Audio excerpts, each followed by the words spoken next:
Let's go to a website called TommyTruthful.com, written by Tommy Truthful TV, and entitled Tartaria Mudflood Reset, A Missing Legacy. Tartaria, originally pronounced Tartaria, without the first R, is the name of the pre-Mongolian Empire, that originated in northern Asia, before spanning the entire northern hemisphere. Great Tartaria was the largest empire during its time, and would still be the largest empire today. The Tartarian Empire flourished due in part to the civilization being a leader in advanced technology, free energy, and grand architecture. The destination of lost souls spending eternity in Tartarus, the underworld, is due to the Tartarian Empire having been buried and wiped out during the mudflood. The world of the Tartarians is the world under our world. The Tartarians, or Tartars, were the indigenous people, quite possibly founded by Noah's sons, making up the world-renowned Tartarian Empire. The Tartarians were tall people, averaging some 8 to 12 feet in height. They would have been considered giants to our current average height of only around 6 feet. However, back then, the height of 10 feet was the average. Like the civilizations before them, whose heights averaged 12 feet, 50 feet, 2 miles, etc., each preceding civilization had an average taller height than the civilizations coming after them. And each succeeding civilization had an average height shorter height than the civilizations predating them. Statures are diminishing after each deluge, and with each new astrological age, which we enter. Civilizations in the current astrological age, the age of Pisces, are shorter in height than civilizations that existed.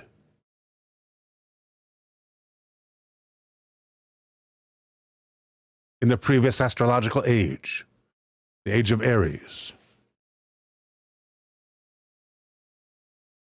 Now I gotta make this larger, per viewer request. Let's find Aries.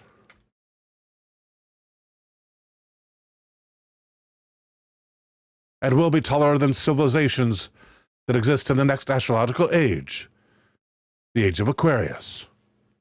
We should make a song out of that. The Tartarians are thought to have been breatharians, a being who does not rely on the digestion and burning of calories from food and water, but instead rather receives energy straight from the ether. The ether is thought to be the very fabric of the space-time continuum that some would associate with electrons, the wind, the Holy Spirit, the atmosphere, and the gases in the atmosphere, such as oxygen, nitrogen, and hydrogen. Since the Tartarians quite possibly had a completely altered digestive system than the one we now have, they did not need toilets in their bathrooms, which could hint at one of the reasons why bathrooms in the recent past have been used quite extensively more as a social gathering. Powder rooms to not only freshen oneself up, but to hear and spread local gossip. Does this guy even like women? That in itself, Bill, is a misogynistic comment. My apologies. The Tartarians were masters of masonry, brickwork, steampunk-style technology, universally free energy, and grand architecture.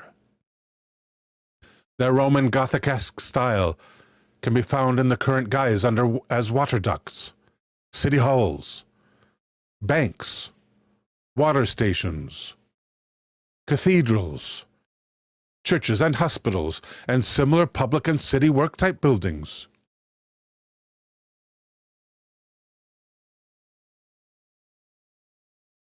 The Tartarians had free energy.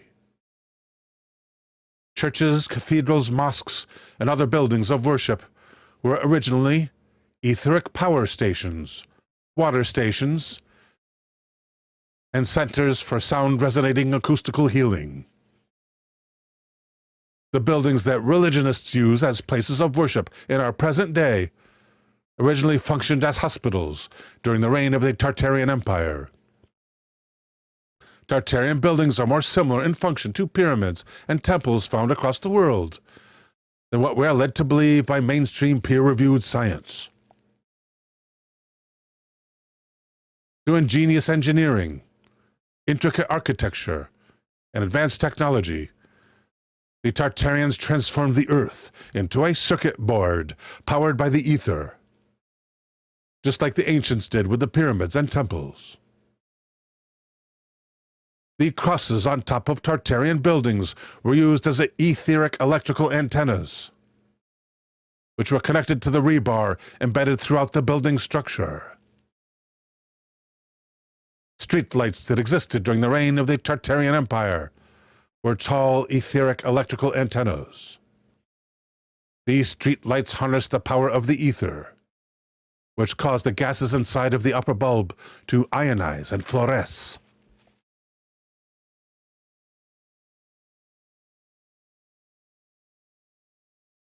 We know the upper bulbs that sat on top of the Tartarian streetlights were found inside the homes of the Tartars themselves, and were not made from glass, but quite possibly from a type of quartz crystal. If the pop cultural phenomenon started by the Radium Girls are any indication, then these bulbs could have contained various substances, such as mercury or radium, which reacted with the ether. Or maybe the bulbs contained nothing at all, and the quartz crystal itself is what reacted with the gas known as ether. Actually, the ether has nothing to do with the gas ether.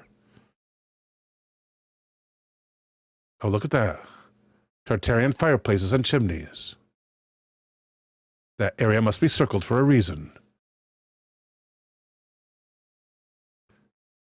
Tartarian fireplaces were ornamentally grand as the buildings that they resided in.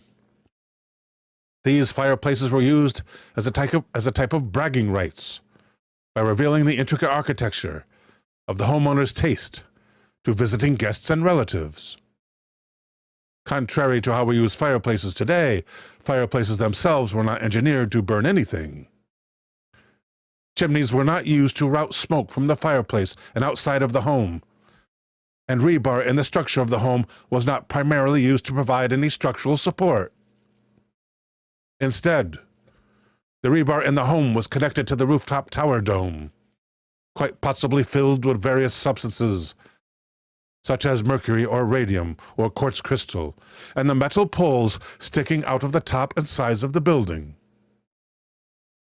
All of this metal was then connected to the metal back plating found inside the original Tartarian fireplaces and chimneys. Well, there's metal plating back there.